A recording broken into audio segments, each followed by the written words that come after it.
What's going on, everyone? Welcome to the Independent Living Podcast. This is a podcast where we talk with some of the most successful independent creators and we explore their business, their journey, so that you can really get an insight into how they've gotten to where they currently are. Today, I'm very excited to speak with a young cat that I've been following from afar for a long time because I've just been interested in his journey. Kota the Friend, man, welcome to the show. Yo, what's up? Thank you for having me. Oh man, my pleasure, my pleasure. Now I want to kind of jump straight into it because I was on Instagram and I saw Venice post this graphic. You were on one of the slides. It said 607 million streams. So I was like, wow, this cat is really killing it. And I know that there's a lot of controversy around, what streams pay and can you even make a living off streaming? Obviously you can. So let's talk about streaming, and like how it started for you and how ultimately you got to 607 million streams. Because there's going to be a lot of people that come in and say, hey, it's probably bots, it's not real. He probably had somebody come in and push a button. What was the journey, and from a streaming perspective, like what's that journey like from your first song? Like, what was your approach? Like, some of the things you did right, some of the things you did wrong. Like, what? Fill me in. What was that experience like? Word. Well, I didn't even really know there was money in music when I started. You know what I mean? Like, if I wasn't a signed artist, I didn't expect to really get paid independently. It was just kind of something that happened. I already had a son. He was probably like 3 months by the time, like, I was really putting in out music and getting attention, and so it was. At the beginning of it, I just say, yo, if I could put a roof over my head and feed my kid, then I'll be good. And I told myself that would be my thing, and I would just stick to that, and I would never lose sight of that. And I remember the first time I even realized that I had money in my TuneCore account. I think I had $8,000 in it, and I hadn't checked it in months. It's like I wasn't checking to see if I was getting money. Well, how much So did you have in there? How much did you say? I had $8,000 in And you the didn't even account. know? You were just like, oh shit, there's $8,000 in my account. That's Yeah, crazy. I So you didn't even wasn't so know. you wasn't looking at the stats or anything. Nah, nah. I was just putting out music and I was just going. And so yeah. How many songs were you put? What was the frequency in which you were releasing music? And what year are we talking about? What year is So this? talking about 2015. Talking Okay, about 20. 2015. You did your TuneCore thing and you started releasing music. What was the frequency? Was it weekly, monthly, just kind of random? Yeah, at the time I was releasing a lot of videos, like short clips on Instagram and YouTube, just freestyles 1 minute long of just me rapping over. It could be a popular beat, it could be a YouTube beat, didn't really matter, just like showing my skills. And I would put the subtitles at the bottom of the videos, and I would just release those on a weekly basis. But as far as music that I was putting out officially, it was maybe like a song every 2 months, and then a project. So I probably put out a 10 song project like twice a year or something like that. But mostly it was just content, on Right. on Instagram and YouTube. So that we'll get into the videos because the videos I think are a crucial component to your growth, and just kind of the awareness of who you are. So the strategy initially you said was one of those videos weekly, and that could just be like a freestyle or maybe like a snippet from a song or something. And then you said a song every 1 or 2 months, and then a project would come. Would you drop like a full album or an EP yearly or? Yeah. I would drop an album or like a project annually. Yeah. Okay. So that was the formula. So and then eventually you looked into TuneCore, and so you were just doing this for fun. You were just like, oh shit, I just want to start building some awareness. Yeah, I wanted to build awareness. It wasn't just for fun. I wanted to hopefully sign to a label. Mm. That was the dream. That was the goal, to sign to a label, get a deal, and put out a record in a really serious way. I Right. did so it wasn't like from the beginning. I was like, yo, I want to do this independent, and I want to just make it on my own. That wasn't the vibe. It was Right. like that was everybody's dream though. People didn't even really know that you could even do it at the time. Only Chance was independent. He's the only one that we knew was independent. So I Got mean, you. now it's very different. So Right. Well, I mean, you may not have been aware, but around 2015, that was probably like the core of what we were doing as Funk Volume. So we were definitely I definitely understood independence at that time. We weren't as big as Chance, but we definitely were doing our thing. So there were definitely artists around that time that were killing stuff independent. Obviously, you got Tech Nine who traveled a different path. He's older, so he traveled a different path to get to where he was. It was more touring and just kind of repeatedly going back out on the road. Whereas we had the internet and you were able to drop like these weekly videos. But let's talk about these videos because you have a background as a yeah, videographer, right? Or director, editor. Isn't that part of your background? all, yeah, all three. Director, editor, videographer. You know, yeah. So that did that. I'm assuming that because you're in the videos, if you look at them, and I think that obviously they're very sharp, they're very clean, but they're very simple. Like, how did you think about that? Was it just like, hey, I needed to have some consistency in my branding? Like, how did you come up with that style of shot for your videos? Yeah. I wanted it to be like cinematic, and I wanted to really draw attention to the lyrics, which Mm-hmm. was like I feel like it's my always been my strong point. And so I figured if I wasn't doing much in the video, then people would have to listen to what I was saying. And especially if I write the lyrics on the screen, then people will have to literally read the lyrics and they would screenshot. I figure if they found a lyric that they like, they screenshot the video and repost it, Right. which would draw attention back to the song and back to the video. So it was like Right. a all that was the plan. And I think when people listen to this now, they're gonna be like, "Well, there's subtitles on all videos now," and there are Mhm. subtitles on a lot of videos. But I feel like that wasn't as common when you did it, so it was something smart to do. Whereas now people might be like, "Well, you, Shit, whatever. what I Yeah. right," but I'm saying like we're thinking smartly about that. You were kind of ahead of it, and I think that's what artists need to do today. They need to think about what's going to put them ahead today. That's not just what everybody's doing. So hopefully they can put themselves in 2015 shoes and think about your approach to these videos and what made them successful for you, because I definitely think that was a big part, if not the biggest part of creating awareness around what you were doing. Is that right, or was there something else that you feel like contributed? I think that was a big part of it. At the time, there was nobody putting lyrics on videos. People weren't doing that on Instagram. They weren't doing that on any platform. The only place you would see like yellow subtitles would be like the old kung fu movies. You know, and so that really changed the game for me because I was doing something that nobody else was doing. And then shortly after that, a lot of people started copying that, and now I Mhm. see everybody. It's like rampant. It's Right. crazy. So Yeah, I it's mean, something. look, Yeah. go ahead. I was just saying it's one of those things where you just like it's dope to see an idea that you started just like really go crazy, and that was just part of the culture. So yeah, it's cool. Right. Yeah, nah.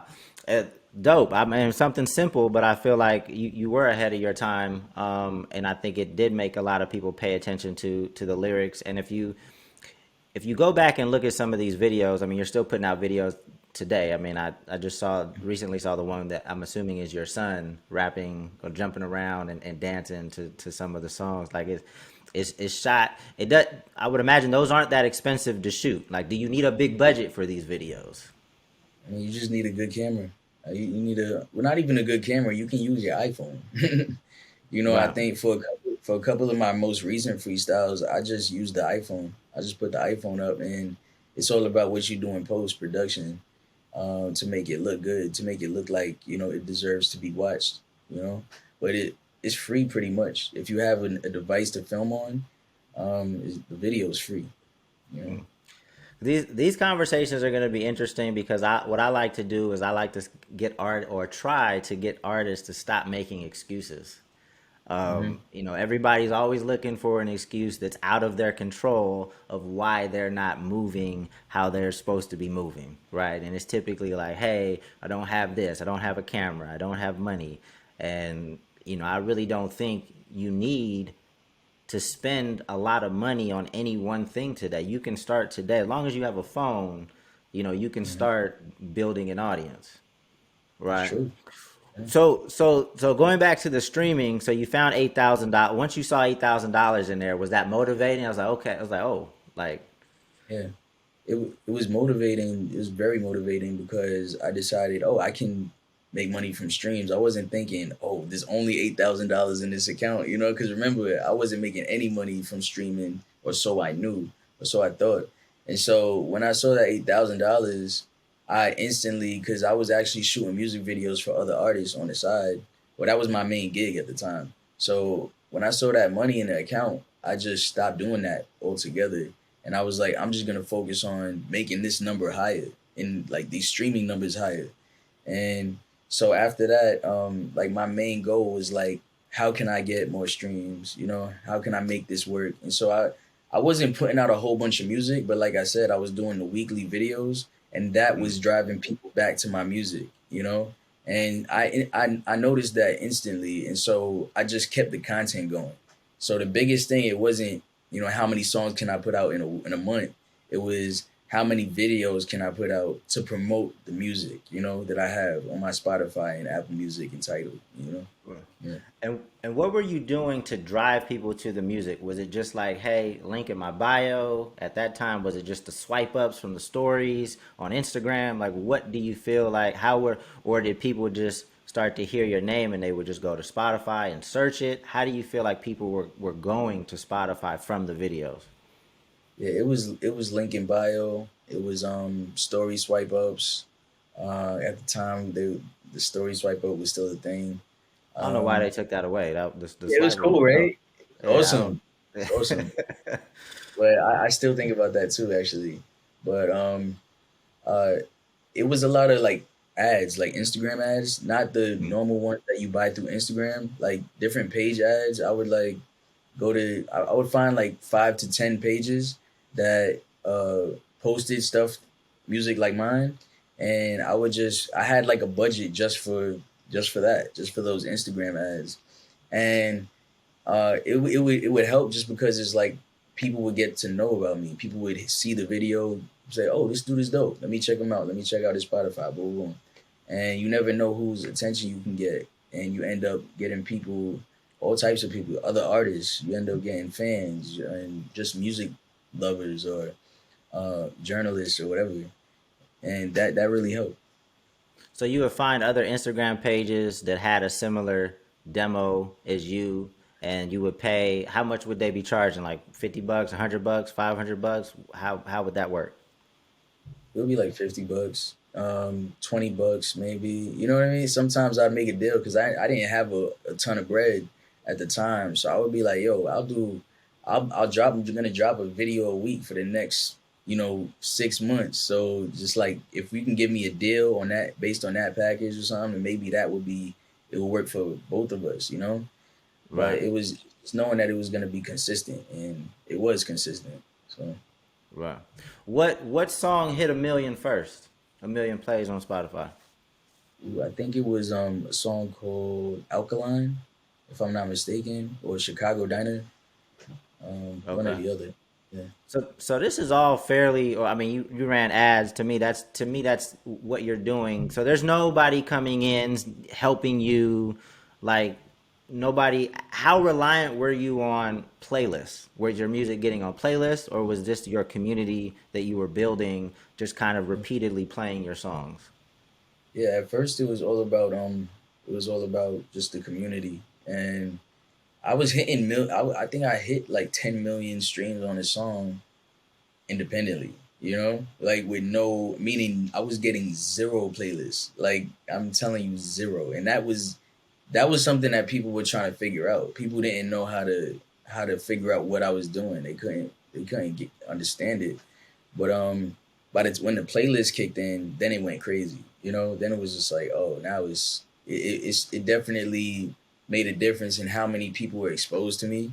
You Mm-hmm. know, and it took it to the next level because then it wasn't just my community; it was just like the music community was actually listening to what I was doing.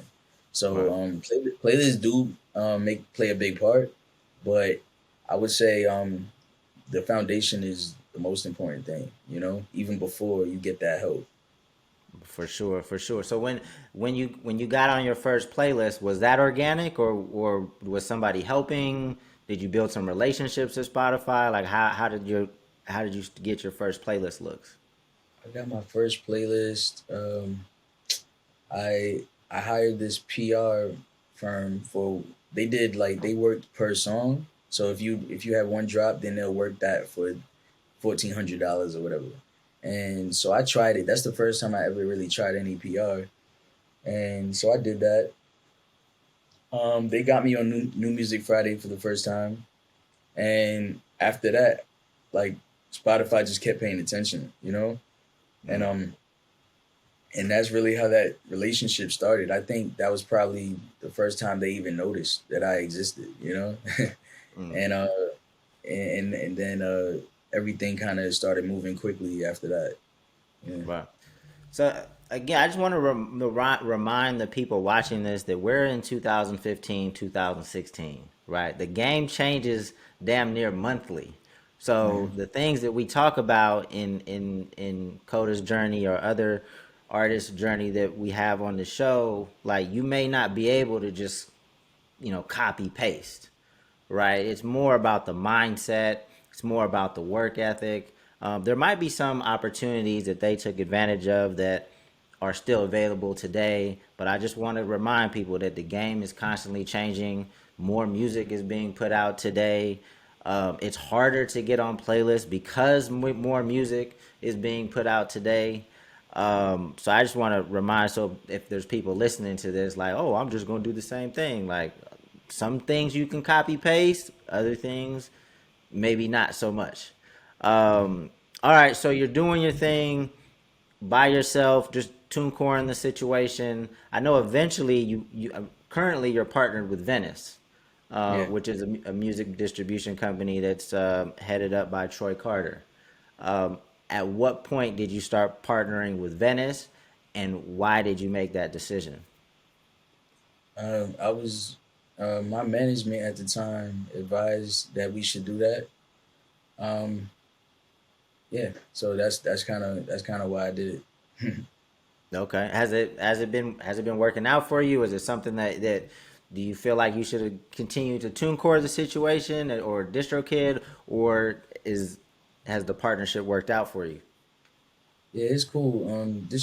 I've always had a thing about distribution companies just because for so long I was doing it by myself, straight through DistroKid, and Mm-hmm. I've seen crazy results just from TuneCore and DistroKid, and I would say the thing that distribution companies can do for you, because I don't believe that they all do it for you, is the thing that a distribution company can do is the things that you can't that are hard to get to, like getting a Spotify billboard on 42nd Street, or building relationships with DSPs, with that you really just don't know. You really just don't have these relationships. So um, these some of these distribution companies already have that in place, whereas like that makes it easier, so you don't need to know a guy. But then everybody, you still can get it differently. I don't think that you necessarily need a distribution company in 2022. It's all about your preference and how you feel and how much work you want to do individually versus how much, if you want to give up 10% of your streams and give that work to somebody else to make it easier for you. So it's all about what you want to do personally. You know. Yeah. Yeah, and just from my experience, I work with a distribution company called Foundation Media. All distribution companies are different. Some of them are out there selling wolf tickets. They're telling you that they're gonna help you do this and that, and nothing comes through. They're really just doing the same thing that you could do on DistroKid or any other self-service distribution platform. So when you do get involved with some of these distribution companies, just make sure you do your due diligence. Maybe talk with some other artists that are currently being serviced by them, because there's a wide range of distribution companies these days, and a lot of them are making false promises. So you really want to do your due diligence. Right. All right, cool. So I would imagine that streaming, I definitely won't ask like how much money you make, but I would imagine in your situation, streaming is the bigger percentage of your income. Is that right or wrong? Is streaming the It, biggest, or is there something else? it depends on how much I tour. You know, if I toured more, then touring would be my biggest. You know, but Okay, I choose not to. You know, for personal reasons. But yeah, it really at this point, it when you get to a certain point where it just all depends on how you want to work your career. And when you're independent, you can work it any way you want. You know, and yeah. So right now I'm getting to other things that I don't even really want to can't really talk about right now because you kind of just want to like keep it low for until it sure. comes out. But right now I'm just working on so many things. I'm kind of in the process of diversifying, and streaming has always been it's the bread and butter because it's something you can do just from your crib, you know. Hmm. So I always definitely focused on streaming and how I can get my streaming numbers up because that's kind of how I started. That's how I started feeding my family. So yeah, so always making sure that that was producing was like crucial to my child's well being, to making sure everything in my family was running smoothly. Yeah. Now, so what I found is that, like, well, let me take a step back. I think now is the best time ever to be a creator, right? There's so many different revenue streams, there's so many different platforms, ways to kind of carve out, how you want to do things. You could tour, not tour, like you could really set things up the way you want. Whereas like 15, 20 years ago, you sign to a label, and you have to do what the label says, or you're probably not going to make a living. There were a few cats that were doing some independent stuff, but you really didn't have as many options as you do today. Um, what was I about to say? Damn, I totally lost my train of thought. So I think it's dope that because you seem like a pretty reserved cat, right? Yeah. Like you seem like that you could just do your art, take care of your family, and have that monthly streaming income come in monthly to support, and then you can start diversifying your business. So touring, do you like to tour? I'm not a huge fan, you know. I'm not a huge fan. It's just I like to be at home. Remember, I by the time I was making music, I already had a son, you know. Mm, So being away from him is tough, you know, and messes up the whole schedule. And just being away from my family, you know, like I I just like being home. I enjoy being home with them. So uh, touring is not my favorite thing. It's cool, and once we're on tour, it's fun, and we're having a right, blast, you know. But the FaceTimes be hard, you know. The FaceTimes back home be tough, you know. So right. I try to even change the way I tour. Like now, I just want to kind of do one show at a time and come back Mm, home. You know? So that's my thing. So everything still the schedule doesn't get messed up, you know. right. So are you currently, like, even now, are you setting up shows for next year, or are you just kind of like touring's on pause for now? I'm down to talk about shows next year, but we have nothing planned, you know, just because I just want to start fresh and and start it and see what happens in 2023 because there's so much that I got in the works, you know. Right. So what I found with create, like I said, I think now is the best time to be a creator.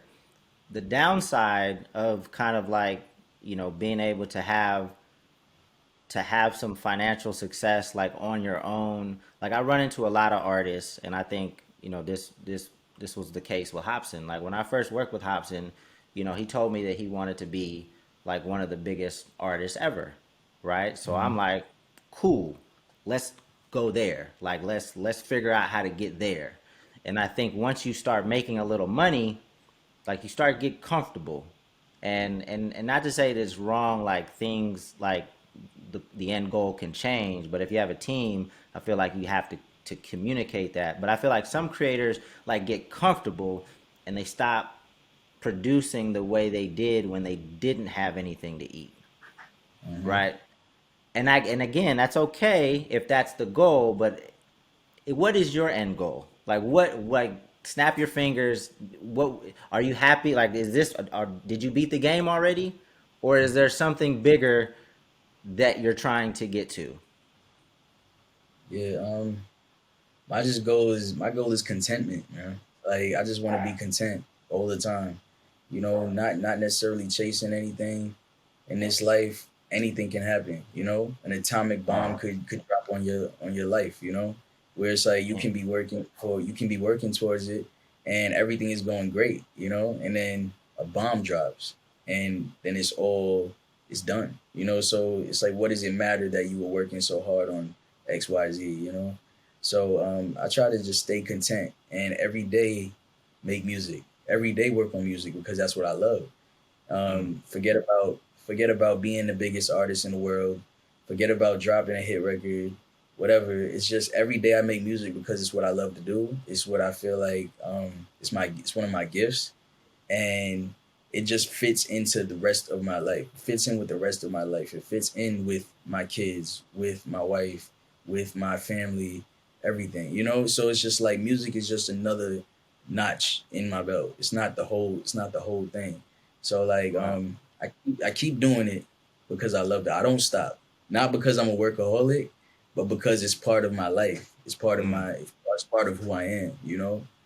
But no, and just from like seeing how you present yourself, how you, I've watched other interviews with you, I've listened to your music. I think that's a very genuine, authentic answer. A lot of times I talk with independent artists who might give an answer like that, and they might say they're happy with where they're at, but they're not. They yearn for more mainstream attention, more Hmm. mainstream looks. Do you care about that at all? Do you care about, you know, being in the Hollywood, or, running around with like Drake or anybody else? Like, are you content with like the life that you've built for yourself and how things are moving?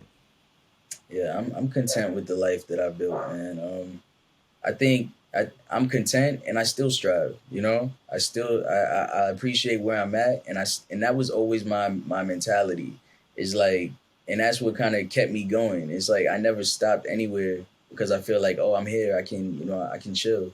It's like no, it's like I'm happy where I'm at, but I'm gonna keep on going. Like any musician, if you're in any field, you know, the goal is growth. You know, it doesn't matter, like nobody's just says like I'm here and I'm gonna stop growing. Period. You know, you grow forever. I think I just want to grow comfortably. You know, Mm. I don't want to try to grow too fast or try to be or put myself somewhere where I'm not supposed to be. It's like, yo, this is where I'm at, and the goal is to always grow and to never stop, and to just be happy like along the way. You know. Dope, dope. Now, touching on touring a little bit. Now, you said you don't want to be on the road that much. Um, so I think and obviously you have a lot of fans, so it creates an opportunity. So when you do tour, I'm sure a lot of people show up. What capacity venues are you doing at this point? And I'm sure it's different in different cities. I get it, but like, what are some of your stronger markets, and what type of venues are you currently doing? Yeah, I'm doing like 2,000 in New York and LA, Mm. in Chicago. When I get to actually, it's like it depends on the marketing and everything because even when I'm in Europe, there's so many people that just don't know about the shows, you know. Mm. But we still pack out like 1,000 cap rooms. So 1,000 is really like the floor, you know. And but it can go up. Like we sold out New York twice, back to back 1,000. And the room was 1,000 cap, you know. So who knows what it's gonna be in 2023? to find out. Dope. No, I think that's super dope. Did your fan base start out locally, or did people have to recognize that you were getting love elsewhere before people in Brooklyn were like, "Yo, he's from here." Like, Yeah, people thought I was from LA, because really? because my fan base in LA was so crazy. Like that was the first place I experienced fandom, like actually having Mm. fans that like my music, and that was the first time I saw a line coming out the door for me to for people to see me, and so that What was great. venue were you at in LA? What was the first one? It was on Los Globos. Okay, okay. Yeah. So it's a funny story. I was me and my friend, because I was sleeping on his couch to even do the show, because so he was letting me sleep on his couch, and we're driving up to the venue and we see a long line coming out the door, and I was like, yo, I think that line is for me, bro. I think that line is for they're there to see me. And he goes, well, there's a venue upstairs, so you never know. It could be that venue. It could be somebody else. It's like he humbled me real quick. So so we walked up to the venue, and people is just screaming my name, Kota, Kota, yo. And so I looked at him, I was like, see, I told you, bro. But so it's like that. So it definitely started there. It started in California, and then it had to come to New York, and then my people were like, oh snap, like he's actually getting there. And so they started supporting, and that's how it went, but that's how it always goes. So it's Right. not. Nah, for Yeah. sure. I think a lot of old music execs will tell you that you need to have that local support first, right? But I think now, obviously, with the internet and social media, like these hot spots can start anywhere, and you go where the love is. And Mhm. once people start seeing that you're getting so much love, the local folks will tap in eventually and be supportive. But that's funny that your boy, I don't know if he was humbling you or hating a little bit, a little humble hate. But that's dope. Like our biggest show, I think our first biggest show would happen to be in Denver. Okay. Yeah. Denver's a very supportive community for independent artists. Hmm. So that was what. So what do you think resonated on the West Coast with your music, or did the promoters actually just do their job? Like, because it's hard to find good promoters these days for shows. They pretty much put it all on you to get the word out. Um, so what do you think it was about LA? It definitely wasn't the promoters, just because it was a pay for play situation. So Okay. I was paying. I wasn't even headlining. I was paying to play. Oh Because shit. at the time I had all these fans, and I had people begging me to come to California, and so I was trying to go to different promoters like, yo, can I do a show? Can I do a show? I would get ignored completely. And so I thought to myself, I was like, all right, the only way I'm gonna get in this is if I pay to play. And so that's what I did. But they didn't believe that I had fans. Uh so I bought my way onto the show, and I bought my ticket to California because I knew that that's where my fans were. And we ended up selling out. We ended up selling way more tickets than the headliner, to the point where they gave me more time, and then they asked me to do more shows at this places. But that's how it started. Like I had to pay for it, and it was just fans. It was just like I was putting out videos on those videos every week, and something I was doing was resonating with people in California. With people in Southern California, to be precise. Like, and that was that. And Southern California is today still one of my biggest markets. You know. That's super dope. I mean, I think it has to be more. I mean, because let's talk about the content of the music and the stuff that you talk about. What's really resonating with people? Because obviously, it's more than the video. I mean, the videos are big, um, but how do you approach the content of what you're creating to really connect with people? Because I think that's probably the biggest piece, right? Yeah. I mean, I have a very laid back approach to my music. And so I think that that's what vibed with them. And maybe it's just some kind of universe thing where, because I always wanted to live in California. That was always my thing. Like, I wanted to to be in LA, or not necessarily LA, but just a place where like the weather's always nice. Cause that's just, I always wanted to just be on the beach and chill, whatever. So it's maybe I was like manifesting that through the music, and people in LA like resonated with that energy. So that's a big, it's a, it could have been that. Because you do have a song called Long Beach that has a shitload of streams, right? It has like 60 million plays or something like that. What was it behind that song? Did that song get some kind of extra push, or like what do you think was it about that song to get it to where it is? I don't know that I released that on DistroKid. You know, there was no push behind that really. It got on it got on some playlists, and it just kept going. People love that song. Every when I'm touring, it's just like that's the song. When that song plays, everybody goes crazy, and everybody knows every single word to that song. So I think it was just a good song, honestly. I mean, sometimes like you don't know like why the algorithms pick things up and then and things just move. Um, so sometimes there's not an answer to this. Like sometimes the music just resonate. The answer is the music resonates, and Hmm. the algorithm favors it, and it just starts picking up. Because Yeah. you got a couple. What's the other one there's another one that has like 50 some million? Was it is it Colorado?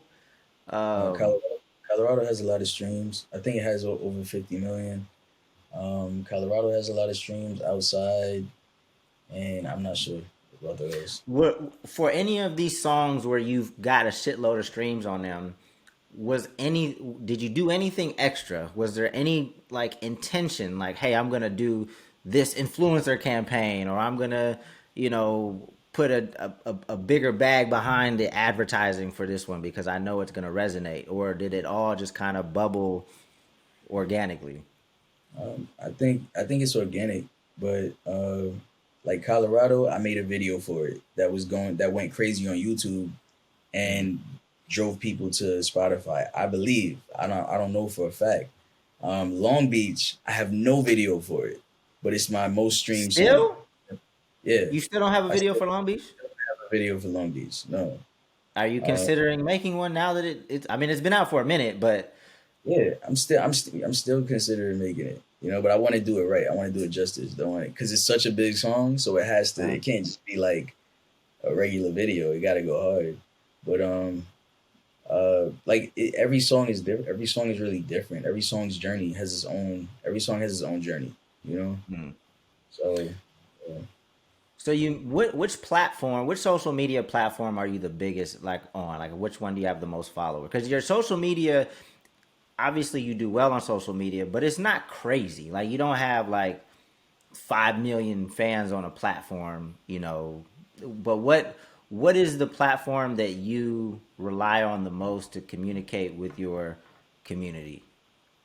I think I'm just a lot more used to Instagram, just Hmm. because like that's where it all started for me. Like before I started putting out music, I never even really used social media. I wasn't really using Twitter or Instagram or anything.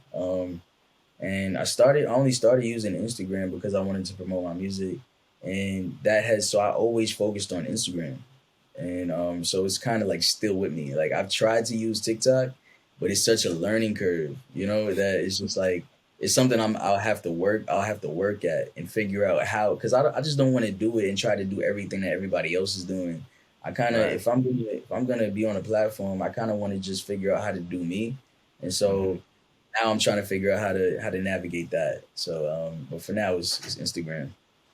Yeah, social media is tough, man, because all these platforms have like several different features to them, and they all want you to use like all of the features, right? Mhm. So if you're on YouTube, they want you to post long videos, they want you to do YouTube shorts, they want you to do YouTube stories, they want you to post on the community tab, and then Instagram, similarly, they got, 6 different ways to use Instagram. What's your approach to social media? Because you don't seem like the type of person that's just. I mean, you might be on there all day, but you don't post. You don't post a lot. You don't post ton of stuff like all the time. You're not going live, giving people insight into what you're eating and all this other stuff. Like, what is your approach to social media? My approach is put out music, uh, promote my music, make videos. I want to make, you know what it is. I think I'm going into a place where I have so much real life going on that I'm trying to find a way.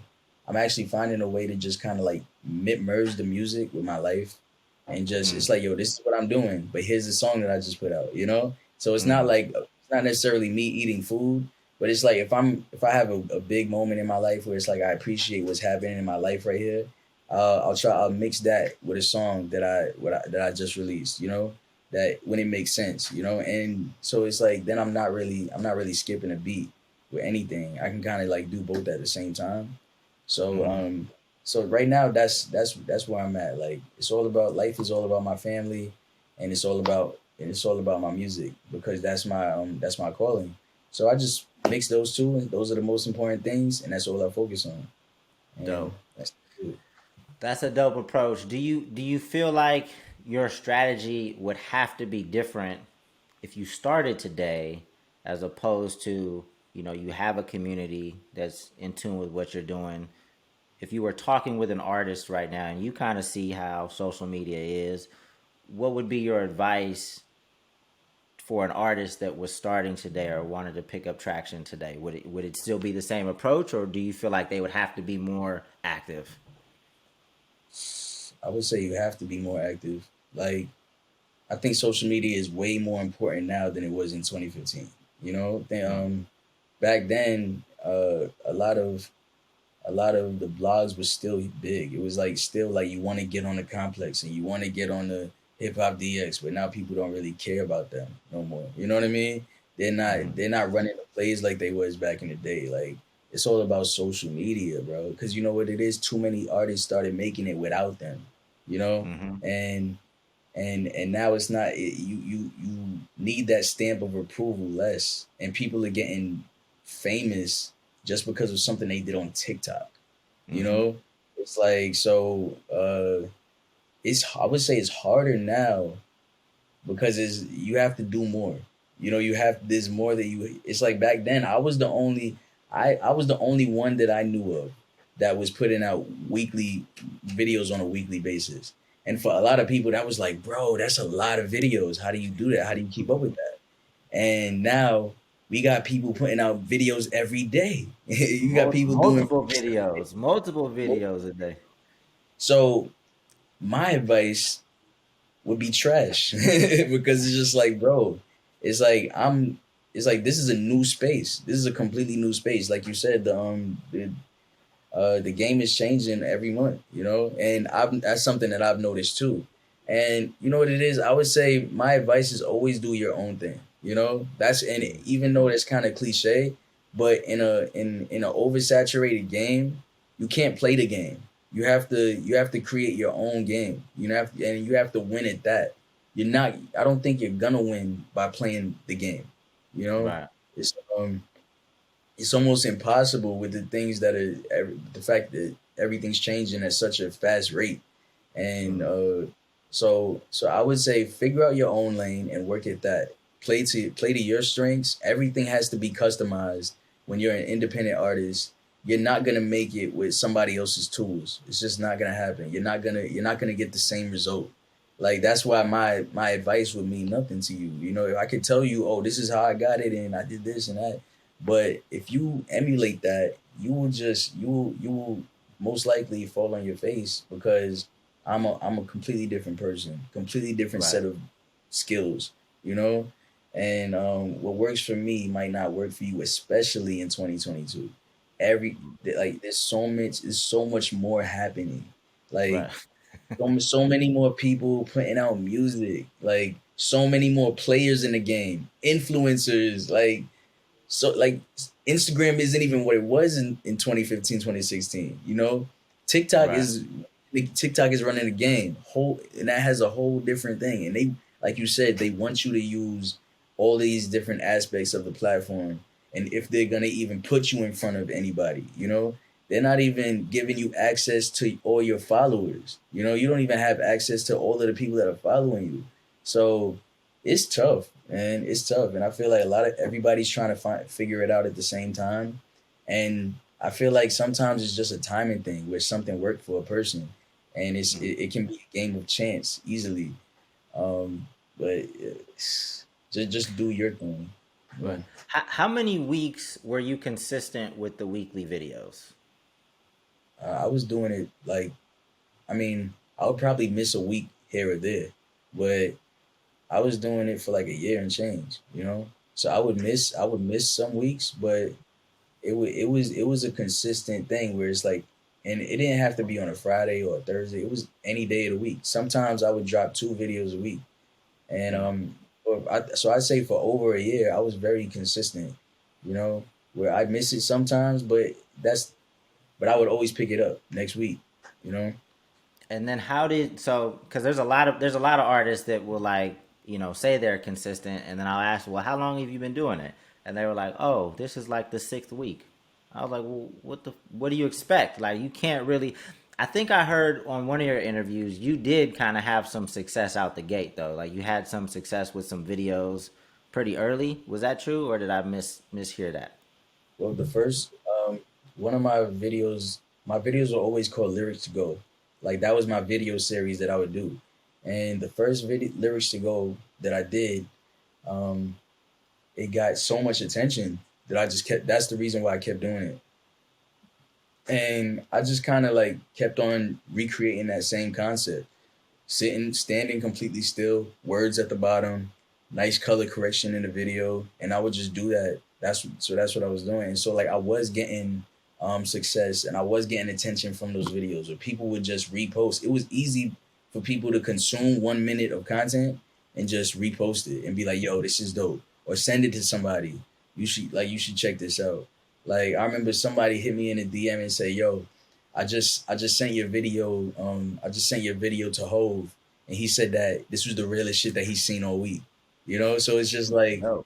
it, it's like that was those videos were able to just get to people, even if I wasn't big on Spotify or I wasn't big on Apple Music or whatever, getting a lot of traction. I was just getting eyes and attention and ears, and people were just checking it out. You know. Mm. So when it comes to your fans, like, who is a Kota the Friend fan? Like, what is your target demographic look like? What do they do? Where are they? Like, I would imagine at this point you have a pretty good idea of who your community is. And there could be a wide range of people, but who do you feel like your music really resonates with?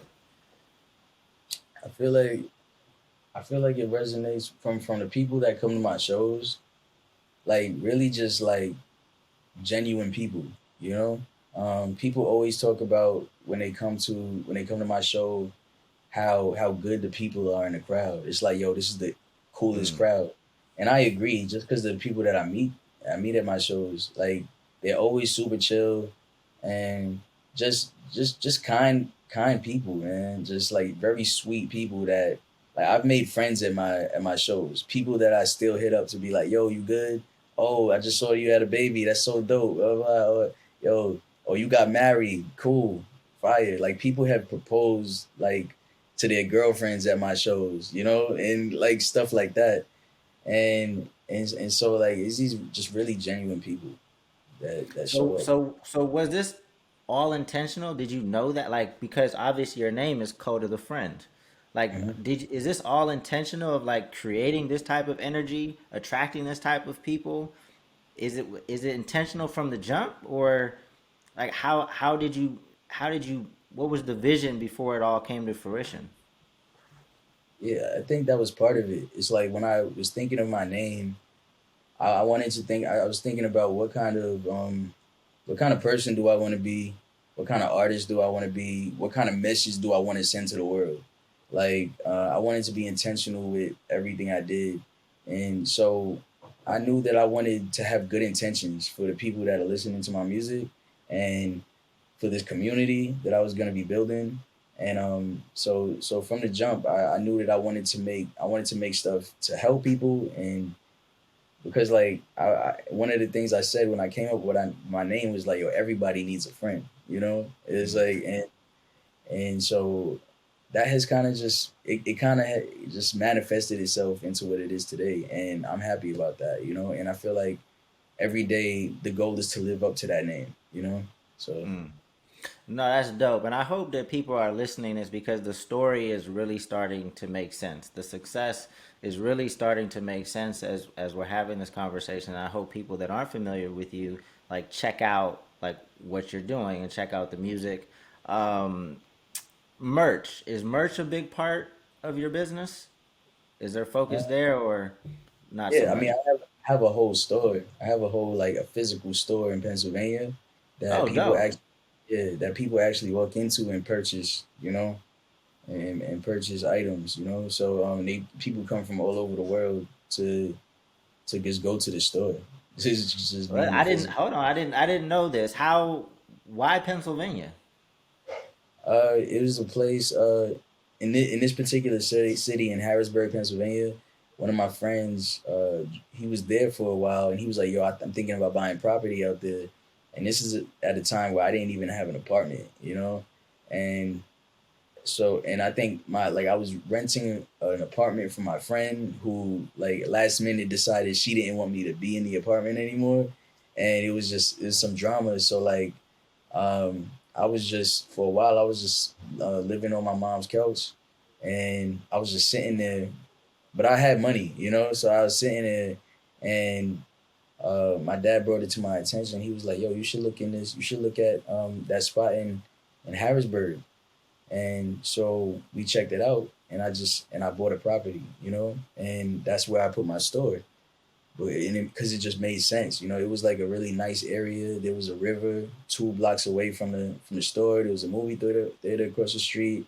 Really nice restaurants around the area. I was like, you know what, this would be a good place to set up shop because I can't afford to buy a property in New York. You know, at like everything costs like in order to get a retail spot, you got to pay 2.5 mil, 3 mil, Mm. something like that. So it wasn't too crazy expensive, so I'm like, yo, I'll buy the property and make it my retail spot for the merch for the because my company is That's called yeah, what's it called? I'm sorry. Flight Boys. Flight Boy. So, um, no, that's super dope. Let's talk about that a little more. Is it all? Is it only your stuff, or do you sell other like items as well, or is it just all your merch? It's all my stuff.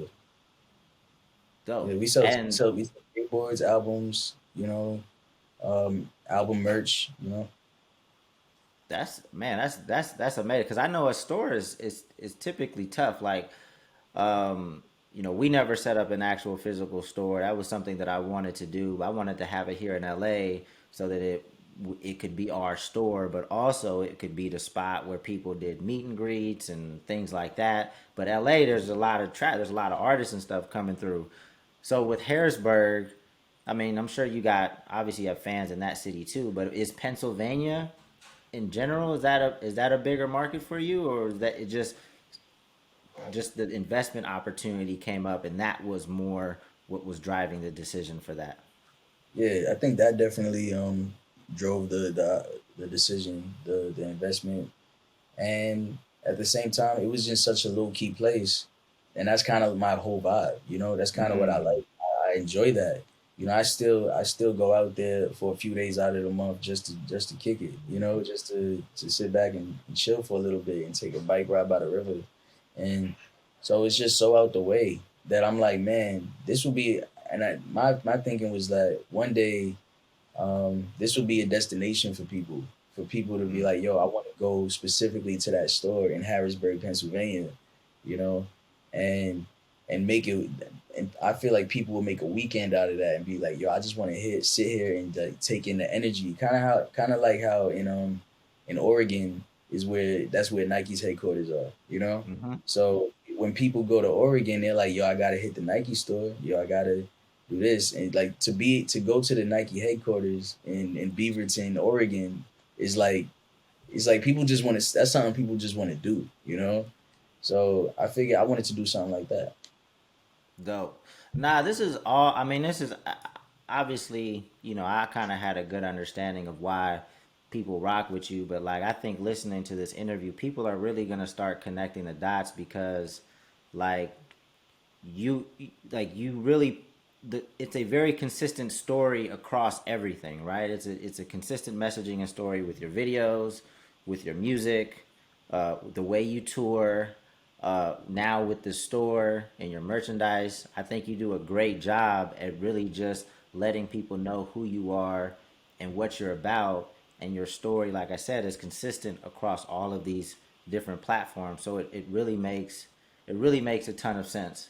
I want to go back to the touring. I know I'm kind of jumping around all over the place, but I, because I know when we tour, like you said, it's really hard to get the word out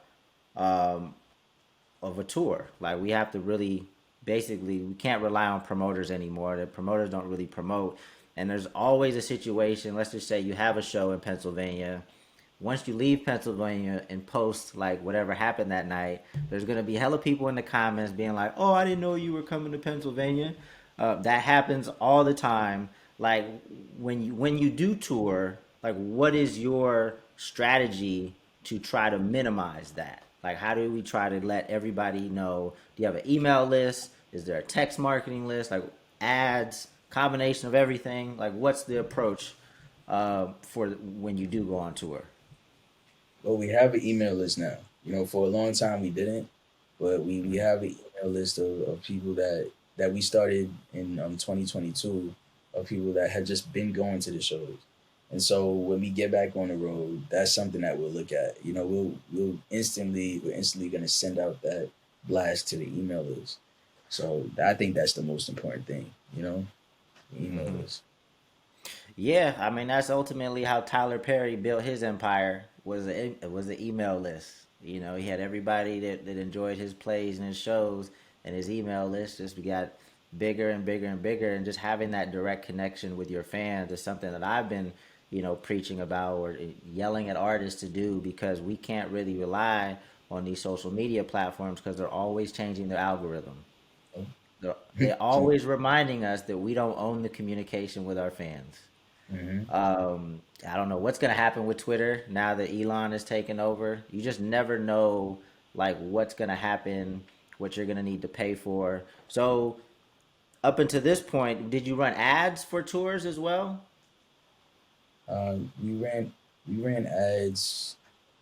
We ran ads for this tour that we just did. Not too many, but we did. Because that was one of the things that was effective when we would tour, is just localizing ads on Facebook, and just that was, to me, that was probably, from a touring advertising perspective, like um, that was something that was very effective.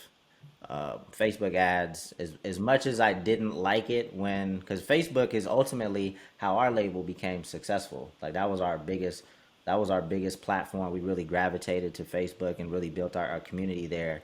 And then they started restricting the reach and making you pay, things like that. I remember, but um, I remember watching Dizzy Wright and Hobson come up.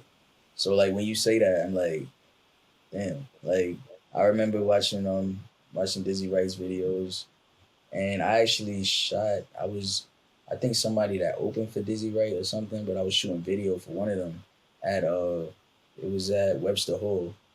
I don't even know. Maybe you were there. You could have been there. yeah, I I don't know. was. Yeah, Yeah. every Webster Hall show that I was there for sure. So, Um, so I feel like you should. Do you have any desire to start a label or to work with other artists? I have a desire to work with other artists, but I don't want to have a label or anything near it. You know, I kind of want to create a way that I can help artists win and win at the same time, but without having to sign anything. Obviously, you have contracts in place for anything you do because that's just how it is. But like, Hmm. I don't ever want an artist signing percentages to me or uh, or any rights or anything like that. I just wanna I just wanna create together, and that's it. You know, create something dope that helps them and helps me, and our relationship is just that, you know. So I feel like that's So the so work with just like work with artists on like a collab album or something like that. uh, not like my company Flight Boys. I'm actually thinking about just working with artists that way, and so we may create. I want to create content for artists because creating content is something like I'm really good at and something I enjoy doing. So I would love to create content for artists and have my signage in the video. You know what I mean? So Hmm. it's like you win by getting this content, you know, and I win by having my signage in the content, you know, having my company signage in it, you know. So it's just like it just makes sense. Dope. So you're not looking to like manage artists or anything like that. You know, may I think if the right opportunity came along and it just made sense, then I would do it. But I'm not looking to force anything. Yeah, Right. You'd really consider managing an artist? yeah, yeah. I would. Not it's so managing is something that I didn't set out to be a manager. It was just something that I felt very capable of doing. Mhm. And I feel like with my skill set in the corporate world and just kind of how I approach things, I felt like I could be good at it. So, it's something that I took on. Um, but it definitely can get stressful for you. So you definitely have to wait for the right situation. It has to really be, um, you have to really vibe with that person, because you're gonna be together a lot.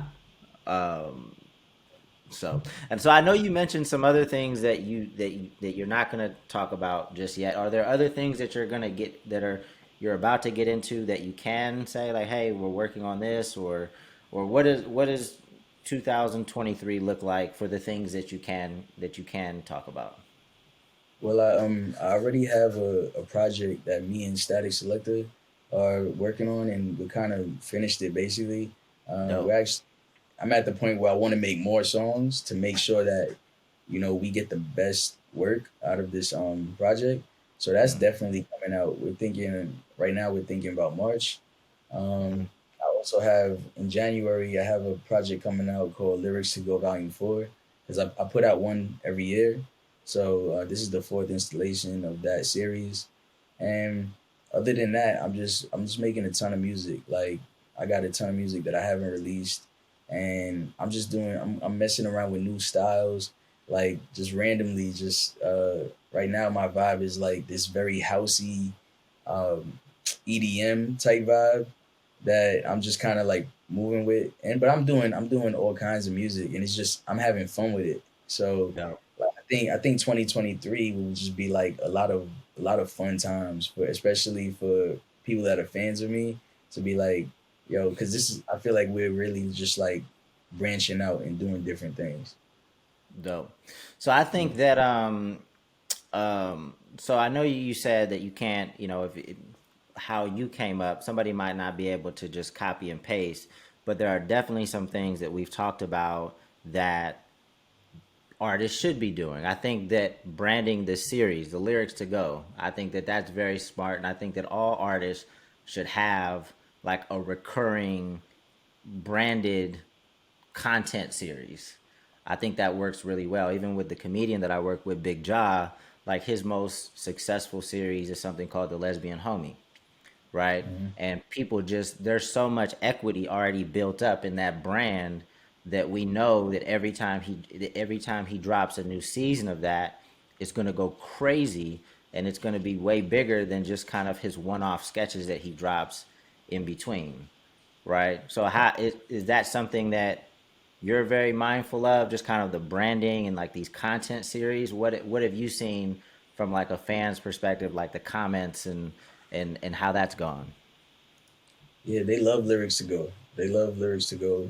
Just because it's what they gravitated towards. Like it's every song is short, probably like 1 minute to a minute and 30 seconds, and it's just right to the point. It's like no fluff, no hooks, no choruses, just straight up bars. Like and they know that that's what they're gonna get. So yeah, so I understand that. It's like you know what you're gonna get, so you go to it because it's comfortable. Because it's like, yo, I know that if I download this lyrics to go volume 4, it's gonna be 20 minutes of all bars. You know, Right. so And if you download lyrics to go 4 and you're not aware, it just makes you aware that there's a lyrics to go 1, 2, and 3, right? So Right. if you like lyrics to go 4, guess what's gonna get a bump in Hmm. views or streams? Lyrics to go 1, 2, and 3.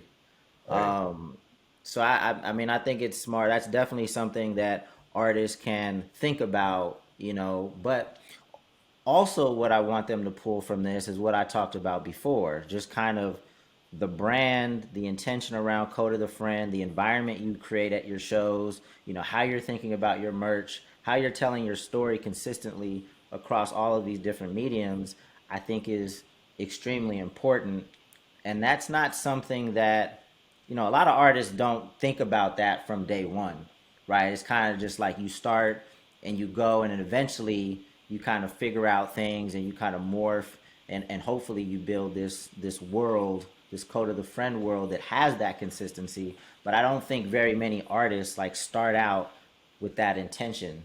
Um, but I feel like you can be ahead of the game if you do Right. have that intention. Yeah, I would say that's a good piece of advice, like, to not do things haphazardly.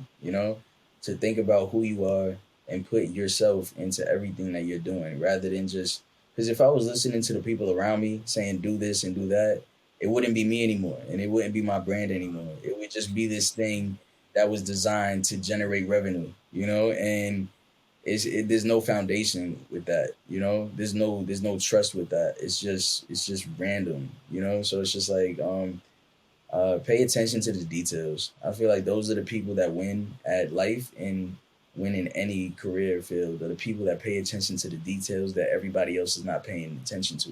you know make sure if you're creating it, it was fine-tuned and created specifically from you, and people get that sense that, yo, this is a creation from this artist and not just something made to make money you know Right. yeah. No, for sure.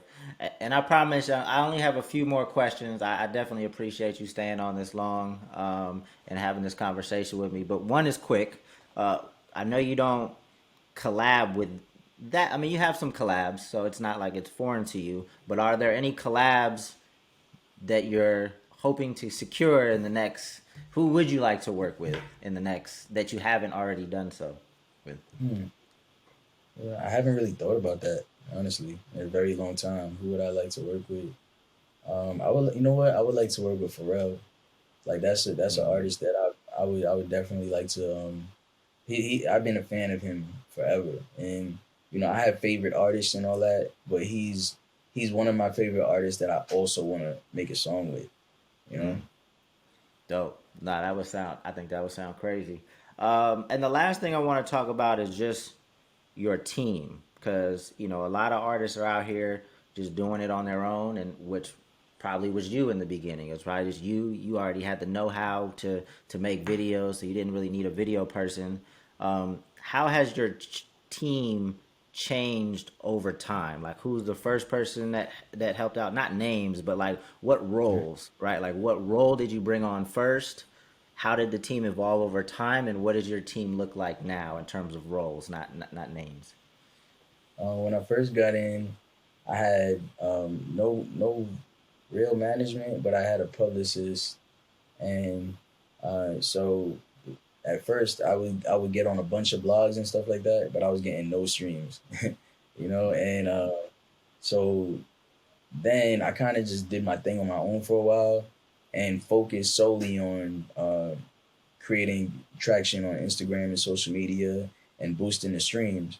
And so once I got to a comfortable place with the streams, I was like, oh, I'm doing better. And like people actually listen to my music and I'm not just on double XL for no reason. You know, once I got to that point, then I was like, all right, this would be a good time to get a publicist. So hired a publicist. And that's when things really started picking up because it's like, oh, not only because now I have a story to tell. Now I have these, like, all of these fans and everything. Now I have a story, and that's when it really picked up. And people like, oh, that kid is over there doing that. Oh, he's over there doing that. Blah, blah, blah. And so we kept doing that for a while. And I had a publicist and a management, and so we did that for a few years, and I don't have a publicist anymore. I just have management, and we just kind of like we drop music and we make sure the books are right, and we make sure everything is tight. And I still have a very lean team. I have somebody that sends out emails for me as far as like email blasts, and when I put out a new song, they do press releases and things like that. But that's pretty. I don't have a bunch of people on my team. I'm still my video guy. I have an engineer who his name. I have one engineer named Dakin. Um, I just got my last song mixed by a dude named Blue. He's awesome. And uh, other than that, I record myself. I do my own light mixes, and I produce my own beats for the most part. And so we still got room to grow, and but we're just doing it at our own pace. Dope. So what about, Mhm. and I would imagine like maybe the lawyer's not on your team, but you have a lawyer that for when you Oh, need. I completely forgot about my lawyer. I do have a Okay. lawyer, A and lawyer. yeah, everybody needs one. Everybody Yeah. needs one. So yeah. And then what about in terms of a business manager? Are you doing all the accounting yourself or do you have a business manager? Well, that's kind of what my management does. He's more of a business manager, I would say. Got you. More of business management than actual management. Yeah. Dope. And then I know so I don't want to get into anything negative, but I know that, you know, since you're doing this independently, like when you go through things publicly, you have to deal with all this yourself. Like, so, Hmm. like normally when you go through some controversy or things like that, like if you're at a major label, you might have like a bigger support system with like people telling you what you should do and how you should do it. Like for you, like how do you like when if you go through something publicly or you're just going through things, how do you stay centered? How do you just kind of manage any type of negativity since you're independent and the team is small? Like what do you rely on? Man, that all it it's really just a mental thing. It's not about I would say it can be nerve wracking, and it can make you feel like what's gonna happen to my career, my life, or whatever. But when it's all said and done, it's just about doing what you do, and what I do is music. And really, you can't let all of the outside noise get to you, and that's something that you learn after, especially after you go through something, and publicly or in the media, or whatever. You just learn to do what you love and focus on the people you love, and everything else is just noise that will pass by, because that's the way people are, and that's the way like life is. So it's just like you just gotta focus on you gotta focus on your art and focus on what you came here to achieve in life. No, no, for sure. Well, Coda, man, I appreciate this. I'm glad we got a chance to catch up. I know that I originally had connected with you through the MEC Instagram maybe a while ago. And I've been following just kind of how you move. I'm definitely impressed with, not just the success, but just how you present yourself. You seem like a very mature young man. I know you're married. We didn't get into that. I just got married this year. Oh, Um, congrats. although I'm a lot older than you, I waited a lot long. I waited a lot longer. I waited a lot longer than you. Um, but man, congrats on all your success. If you ever need any help from us, not that I foresee that, but definitely know that you could reach out to us for anything. But yeah, man, congrats and thanks again for joining the Independent Living podcast, man. I appreciate it, bro. And I think we definitely got to talk about stuff, bro. For real. But appreciate you, man. Independent Living Podcast, man. Stay tuned for the next one. We're gonna bring some more dope independent creators so you can learn about their journey. And yeah, hopefully pick some things out that can help you on yours. So, all right, y'all. Peace. Peace.